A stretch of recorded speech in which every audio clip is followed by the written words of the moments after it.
guys. So this week's song, I'm going to present it this way. This is my version of Psalm 23. I've been thinking more about that little side project. It's not going to be a side project. Somehow, as the Lord does, He's morphed it into what I'm already doing. Instead of, because starting a whole new thing on different songs and stuff would be daunting and overwhelming, and I don't have resources for that. But what I can do, just every once in a while, as the Lord leads, as it's, part of this, what I'm already doing. I wrote these lyrics before I ever even, He's so good, before I ever even, for this project, for this John project, I wrote these lyrics. Here, let's back up. I wrote these lyrics, the beginning of a song for John, separately picked Psalm 23 to select my favorite songs or favorite versions or songs written about Psalm 23.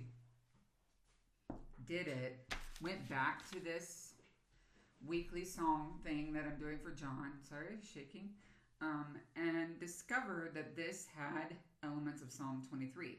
Now, this is why this is so hard, because a lot of songs, though they're not labeled as having this scripture in them, a lot of songs are written from scripture. So it is very, very daunting to try to find versions, because having written this song that I will play, I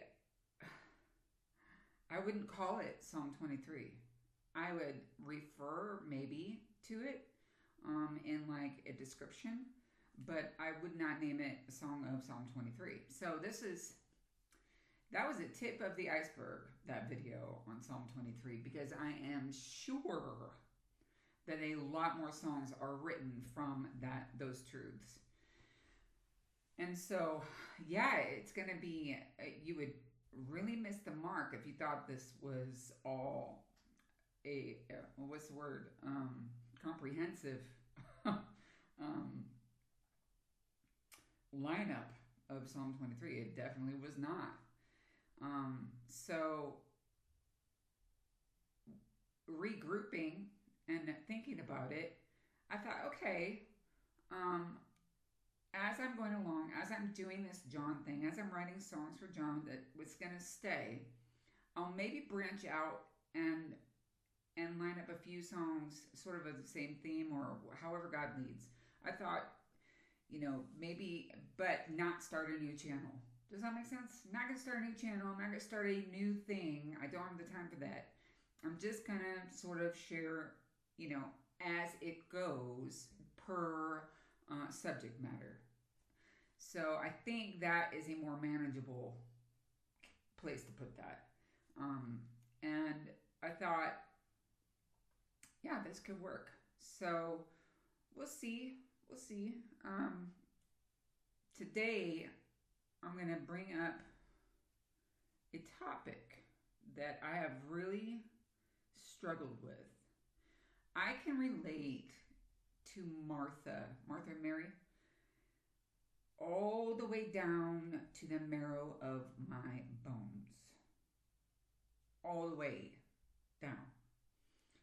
And this is coming up because I'm going through something currently that requires me to be still. And your girl does not like to be still. My whole mode of operation is aim at nothing, you will miss every time. Aim at nothing, you will miss every time. Aim at nothing, you will miss. It is so ingrained to my person that for me, like, this is gonna be a reveal all, full disclosure of how my brain works. So last night I had this dream. And my church and I, members of my church and I, are on a retreat. And I discover that no meals are planned for this retreat. And so I get to work.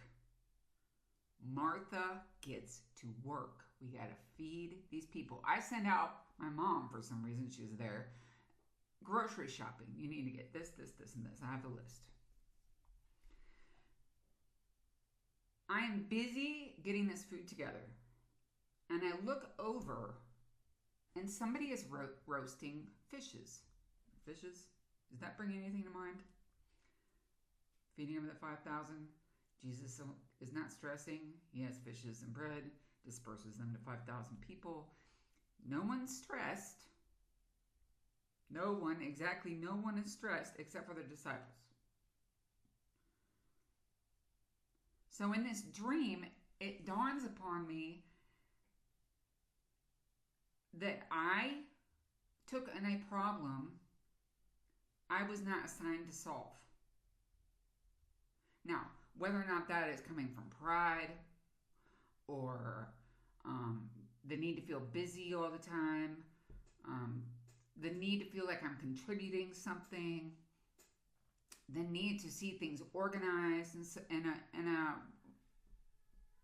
good, one of my kids is saying, organized and the procedures followed, the rules followed.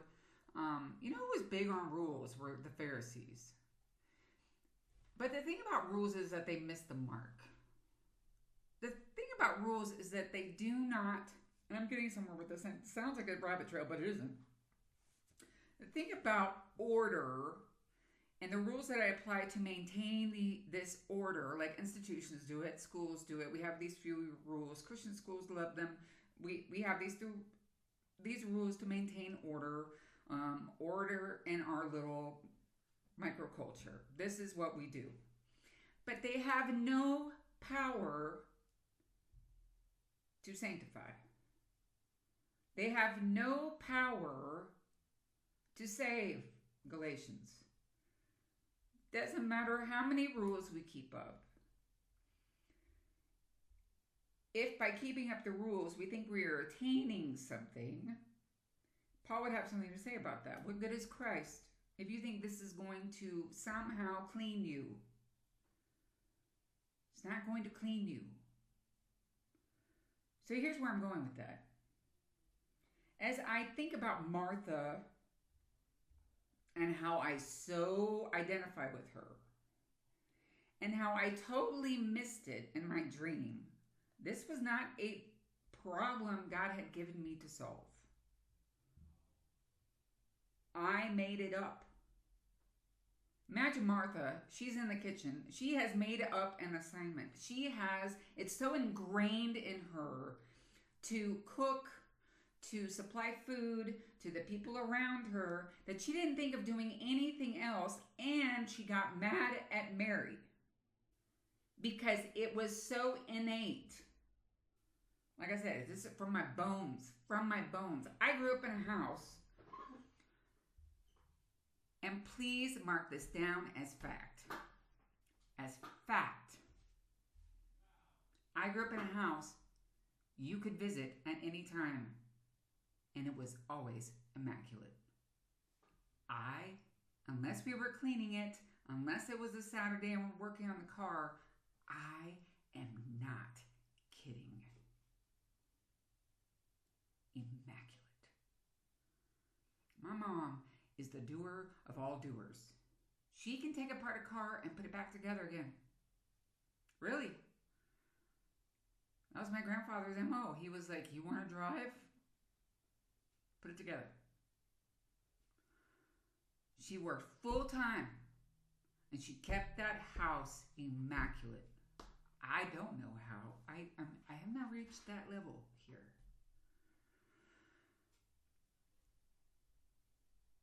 But it's so ingrained. For Martha, it is so ingrained.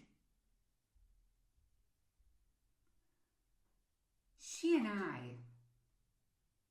would be part of the same club. But you know what Jesus did not do? That some of us who are doers are waiting for? And this is where rules fall short. What Jesus did not say to Martha? Sit down. Never said it. Never said it. Martha, sit down. That's what I'm waiting for. If Jesus said to me, I'm busy in the kitchen making my biscuits and sausage gravy, whatever. If he said, Sarah, come sit, I'm sitting down. Some of us have kids like this. They will follow the rules. But inside they're singing another worship song. Who's gonna make the sausage gravy and biscuits? Who's gonna make... That's what they're thinking on the inside. They're singing another worship song. It's not, what can I glean from Jesus right now? What is he showing me right now? It's, nobody's in the kitchen. I'm sitting. This is what rules miss. Doers want to be told what to do. Absolutely. We're waiting for Jesus. Sit down. Okay. Yeah. That compliant kid. Not that they have a heart for Jesus, but they obey the rules. And that's exactly how rules miss the mark. So what did Jesus say to her? You are busy. Busy about a lot. We got that. Everybody's clear on that. Martha is busy. Martha knows what to do. Martha knows how to act. Martha has checked off all the boxes. Martha's done it, and she will get up and do it tomorrow. But Mary has chosen the better thing. Me.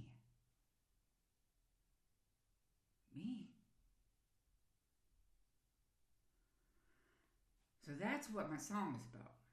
Well, while it references Psalm 23, I lead beside still waters. I restore the soul.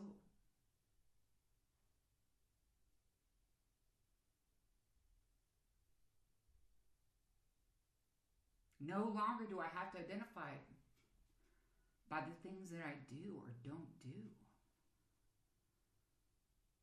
I don't have to identify that way anymore. It misses the mark. It misses the mark catastrophically, as catastrophically as someone who's just like blatantly sinning over here.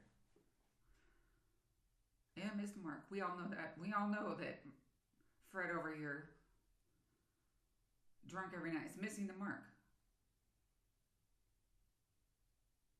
Pharisees, they were rule keepers.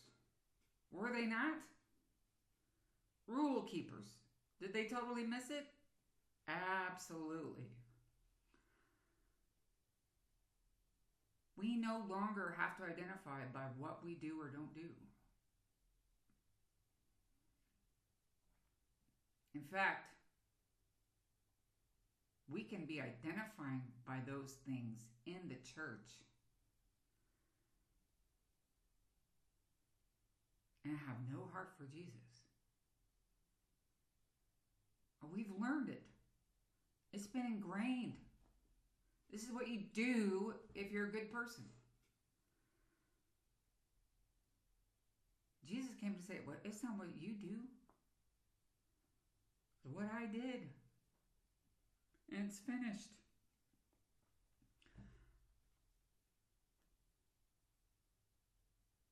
So I'm going to sing this song for you.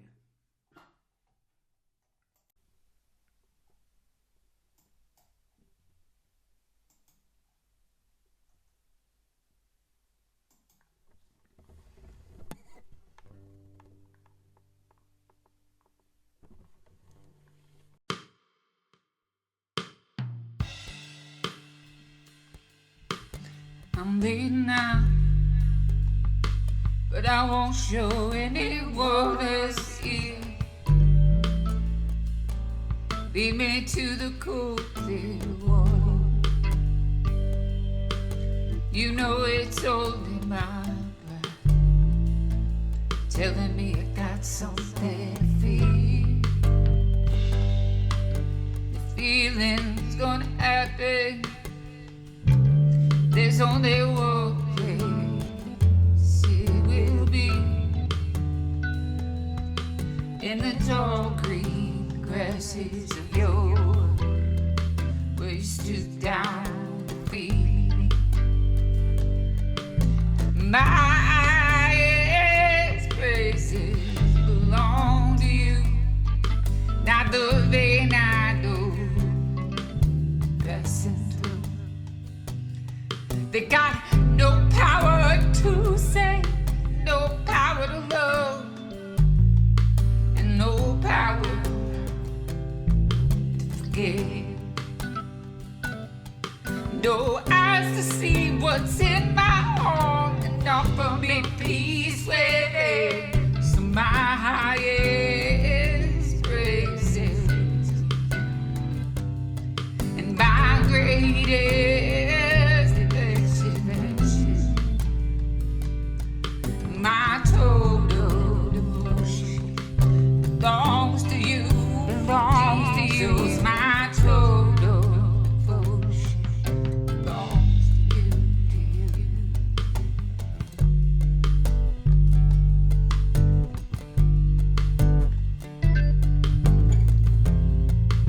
my total devotion belongs to you.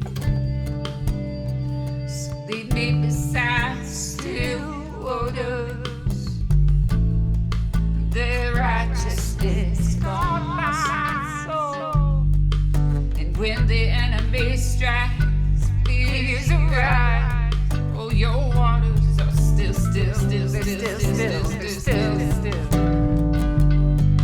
And my highest praises belong to you, and not the vein I know, passing through. They got no power to save, no power to love, and no power to forgive. No eyes to see what's in my heart, and offer me peace with it. So my highest praises, yeah, my greatest affection belongs to you. My total devotion belongs to you, Jesus. My total devotion belongs to you, to you, to you, to you, to you, to you, to you. Oh, you restore my soul. Yeah. Just having you near, Great Shepherd, I know it's you that's led me. Oh, my highest praises belong to you. Yes, they do, and not the vein I know. Just passing through.